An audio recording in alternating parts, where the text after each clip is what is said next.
झारखंड में भाषा पे शुरू हुआ विवाद खत्म होने का नाम नहीं ले रहा है। बिहार के मुख्यमंत्री नीतीश कुमार ने यह टिप्पणी की थी कि राजनीतिक फायदा के लिए भाषा पे राजनीति नहीं होनी चाहिए। इस पर राज्य सरकार अपने स्टैंड पे, पुराने स्टैंड पे कायम है और ये कहती है कि क्या बिहार में संथाली और उरांव को शामिल किया जाएगा। इस तरह के सवाल जो है उठाए जा रहे हैं। साथ ही साथ ये कहा जा रहा है कि पूर्ववर्ती सरकार ने नियमावली में फेरबदल करके और इस तरह का प्रोविजन रखे कि बाहर से आने वाले लोगों को उससे फायदा हुआ, उनको नौकरियां रेवरियां की तरह बांटी गई। इस मुद्दे पे बातचीत करने के लिए हमारे साथ खुद मौजूद हैं पूर्व मुख्यमंत्री और बीजेपी के राष्ट्रीय उपाध्यक्ष रघुवर दास जी। उनसे सीधे बात करते हैं। सर, ये भाषा पे जो विवाद शुरू हुआ है, सेकेंड लैंग्वेज में हिंदी और संस्कृत को भी हटा दिया गया है। खुद जो प्रतियोगी जो कैंडिडेट्स हैं उनका साफ तौर से ये कहना है कि यहाँ भाई पढ़ाई होती ही नहीं है, ना ही संथाली की पढ़ाई होती है, ना ही और जो दूसरे लैंग्वेजेस को रखा गया है उसमें पढ़ाई होती है। तो जब उसका क्लास नहीं लिया गया तो उनके लिए भी कठिनाई है उन विषयों के जरिए क्वालिफाई करना। देखिए, झारखंड में जो वर्तमान में माननीय हेमंत सोरेन जी के नेतृत्व में जो सरकार चल रही है, इन्होंने बड़े बड़े वादे और झूठ के सहारे लेकर सत्ता जरूर पाई। तो जो झूठे वादे किए थे कि एक साल में 5 लाख लोग को हम सरकारी नौकरी देंगे, और उन्होंने ये भी कहा था शहीद निर्मल महतो के स्थल पर जाकर, अगर मैं नियुक्ति नहीं दूंगा तो त्यागपत्र दे दूंगा।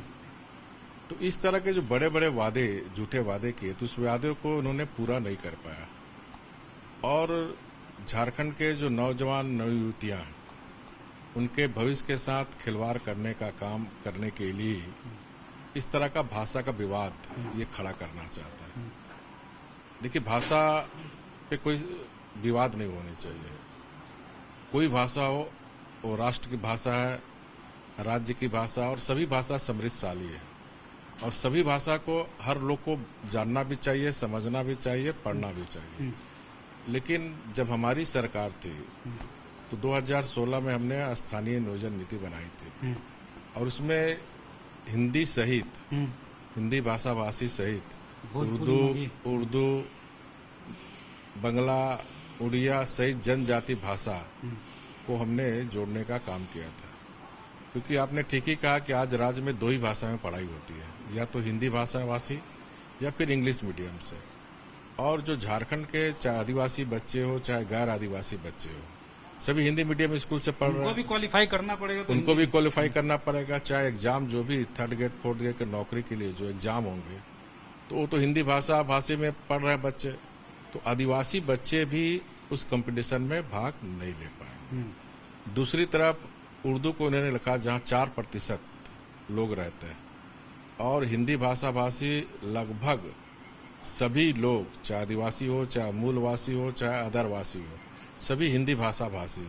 तो ऐसी परिस्थिति में जहां आप जनजाति भाषा में आपने 1 to मैट्रिक कोई स्कूल नहीं खोला, चाहे वो संथाली हो, कुड़ुक हो, कुरमाली हो, खोरठा हो, कोई भाषा के स्कूल तो है नहीं। यूनिवर्सिटी में जरूर आप कुछ जनजाति भाषा में पढ़ाई पढ़ते हैं, तो उसमें कुछ सीमित लड़के ही 3rd ग्रेड 4th ग्रेड के नौकरी में जा सकते हैं। लेकिन जो बड़े पैमाने पर जो गांव में रहने वाला हमारा आदिवासी, मूलवासी, झारखंड वासी के बच्चियां, वो तो हिंदी मीडियम से पढ़ रहे हैं। स्वयं माननीय मुख्यमंत्री जी बताएं कि वो किस मीडियम से स्कूल पढ़े हैं।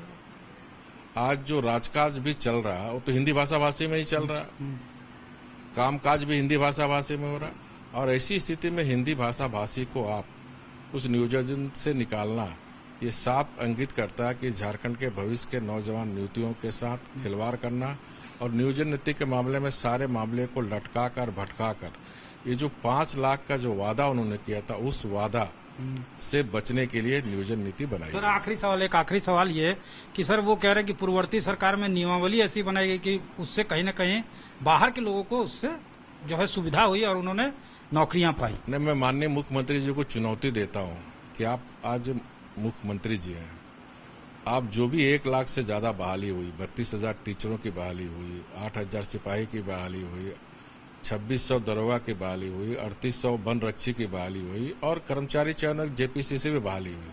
आप सरकार में हैं, आपको झारखंड की जनता को बताना चाहिए कि जो बीजेपी सरकार में जो बहाली हुई थी कितना उसमें लोकल है और कितना बाहरी। 95% मैंने विधानसभा के अंदर ये जब प्रश्न आया था, मैंने पूरी रिपोर्ट विधानसभा के पटल में रखा था कि 90% से ज़्यादा स्थानीय लोग को नौकरी मिली है।